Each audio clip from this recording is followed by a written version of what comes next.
ဒီလိုပါပဲဒီကောင်ကလည်းမခတ်ပါဘူးဘယ်နဲ့ညာနဲ့ဟိုဒီလိုပဲတီးလိုက်တဲ့ပုံစံပါပဲ C E G C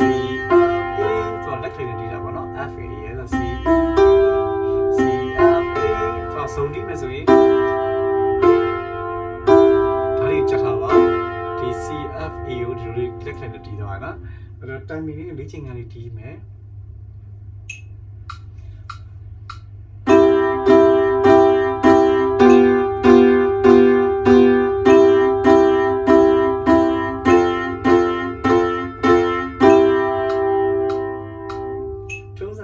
နှစ်ခေါက်မတီးတော့ပါဘူးသူ့ရဲ့တခြင်းလေးစောစောဘယ်နဲ့ညာနဲ့အတူတူပဲမို့လို့တစ်ခေါက်တည်းနဲ့ပဲတန်းပြီးတော့တီးပြပါမယ်1 beat ကမစဘူး2 beat ကစမယ်1